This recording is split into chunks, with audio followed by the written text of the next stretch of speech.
Bonjour à tous, Monsieur Amiloïd, journaliste pour le PNAS. Aujourd'hui, le programme de survie, c'est très simple. Nous allons faire intervenir Nacera, le docteur Nacera Aboud, qui vient de survivre il y a quelques minutes à une soutenance de thèse très éprouvante. Elle va nous raconter au cours de ce petit reportage comment elle a fait pour avancer avec ses travaux, réussir sa thèse tout en dépassant ses propres limites et être encore sur pied, vivante, après ces 3 années au sein du PNAS. Bonjour, docteur Nacera Aboud. Tout d'abord, j'aimerais vous féliciter car vous êtes aujourd'hui la seule personne qui a réussi sa soutenance de thèse.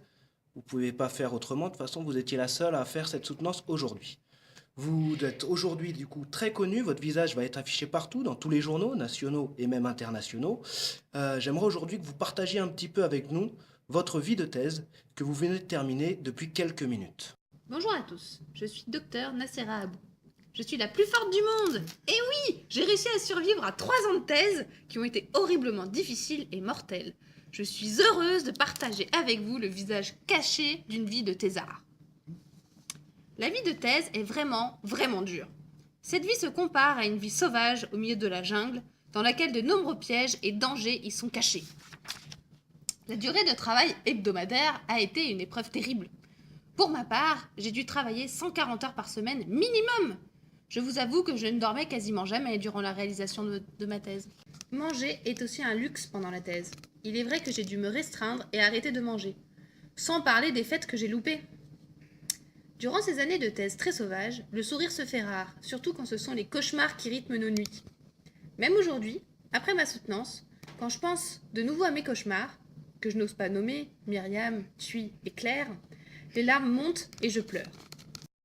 On dit souvent qu'au cours de la période horrible qu'est la thèse, où il y a 80% du temps avec des manips qui ne marchent pas, où des collègues vous embêtent tout le temps et finalement vous empêchent d'avancer, est-ce que vous pouvez nous partager votre expérience, comment vous avez réussi à dépasser les obstacles, ces obstacles gênants pour avancer et pour pouvoir aujourd'hui être enfin docteur?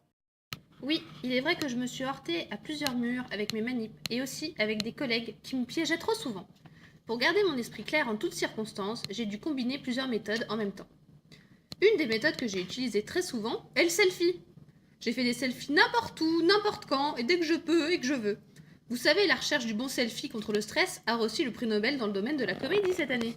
Le shopping est aussi une technique très efficace pour soulager le stress pendant la thèse. Si je craque sur une tunique et qu'en plus elle a un bon prix, je pouvais rester joyeuse pendant une semaine, même lorsque je n'avais aucun résultat positif de manip. Et alors, si je faisais des achats pendant la période de solde, j'avais la capacité de rester zen pendant un mois. De temps en temps, goûter la gastronomie vietnamienne était aussi une bonne solution pour vaincre le stress. Pour ma part, grignoter un M pendant des manips pouvait me donner du bonheur avec des bons résultats. Dans cette vie de jungle de thèse, très souvent, il faut savoir communiquer, échanger, pour ne pas être comme des autistes. Pour cette raison, j'ai participé au club des Gossip Girls. Et ça marche! Vous venez de nous raconter beaucoup de choses. Est-ce que finalement toutes ces solutions que vous avez citées peuvent être applicables pour les autres doctorants présents dans le laboratoire et même les autres doctorants dans le monde? Pas réellement. Ce sont simplement des solutions temporaires. Elles peuvent aider à vaincre le stress et nous soulager. Mais pour vraiment survivre à cette vie de jungle, il est important d'identifier la vraie source des problèmes. Je vous rassure, j'ai déjà trouvé la cause de tous ces problèmes permanents. Pour ma part, c'était la mafia de Pénasseux. Ils avaient remarqué que j'avais avancé trop rapidement mes manips pendant la thèse. Donc, étant en compétition, ils ont organisé plusieurs activités afin de me distraire. Il y avait, notamment, mes 3 chefs qui étaient derrière moi et me donnaient toutes ces activités pluridisciplinaires. La première chef était Myriam. Mon souhait était de la capturer dans une cage comme un oiseau. La deuxième chef était Thuy. Vous ne me croirez certainement pas, mais elle a le pouvoir de s'entraîner chaque jour pour gagner en énergie. Cette énergie gagnée lui servait à m'embêter le plus longtemps possible. La dernière chef était Claire. Elle est incroyable, elle venait très tôt au labo.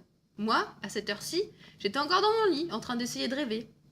Son envie première à Claire était de venir tôt pour trouver de nombreuses publications, les déposer sur mon bureau pour ensuite que je les lise pendant des mois, des mois. Me voilà après une année de thèse. Vous imaginez maintenant les années que j'ai pu vivre. Donc est-ce que vous pouvez nous raconter finalement comment vous avez fait pour échapper de cette situation qui devait être vraiment invivable? Moi, si j'avais été dans votre cas, ma solution aurait été finalement de dormir et d'essayer d'oublier tous ces problèmes et de ne plus revenir au laboratoire. Bien sûr, après quelques mois, j'ai réalisé qu'il me fallait élaborer un planning de contre-attaque. Attaquer est la meilleure façon de se défendre. Pour Myriam, son rêve est la vitesse et la course. Donc, j'ai organisé une course de chameaux pour elle. Pendant cette course, je l'ai évidemment laissée gagner. Elle était très contente. Notre relation, après cette course, est devenue bien meilleure que ce que je pouvais imaginer. Mon premier gros obstacle a été résolu.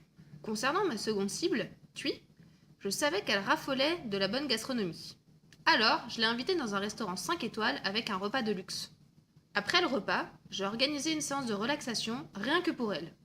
Étant bien occupée, elle en a oublié mes manips. J'étais donc soulagée et tranquille pour le reste de ma thèse. Claire, troisième et dernière cible. Elle aime beaucoup le shopping. Donc, lors du voyage en Chine, qui est le paradis du shopping, c'est la stratégie de contre-attaque que j'ai utilisée pour elle. Après avoir acheté plus de 10 valises de vêtements en Chine, Claire est devenue très agréable avec moi. Le troisième défi avait été remporté. Pour les Gossip Girls du labo, je les ai poussées à faire la fête. Trop occupée avec les soirées, elles n'avaient plus assez de temps pour venir discuter avec moi. J'étais de nouveau tranquille. Pour les garçons du labo, la méthode pour les corrompre était très simple. Vous devinez bien vous-même ce que ça pouvait être. Enfin, pour vraiment être tranquille pendant ma thèse, j'ai dû encourager mes collègues à sortir, se divertir, à faire la fête sans cesse. Les soirées étaient organisées autant à l'intérieur qu'à l'extérieur du labo, et cela tout au long de l'année, autant en été qu'en hiver. Bref, les fêtes et les soirées, c'est quand on veut et où on veut. Vous ne me croirez pas, mais le résultat que j'ai obtenu avec les stratégies de contre-attaque est merveilleux. Vous pouvez le voir en regardant les visages satisfaits de mes collègues. Depuis ce jour, je n'ai eu aucun autre problème pendant ma thèse. Finalement, docteur Nassera Aboud, nous avons réussi à retrouver tous vos collègues aujourd'hui et ils ont une petite vidéo à vous montrer. Donc la voilà, j'espère qu'elle vous plaira.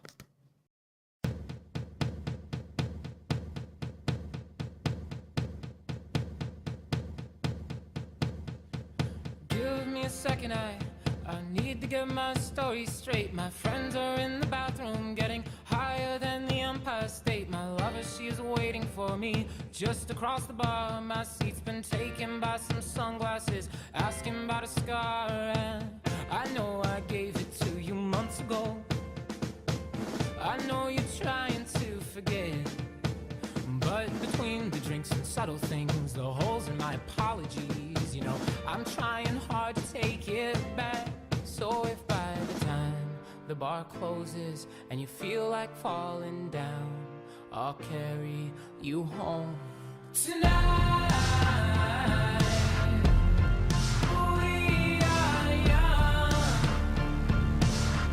so let's set the world on fire. We can burn brighter than the sun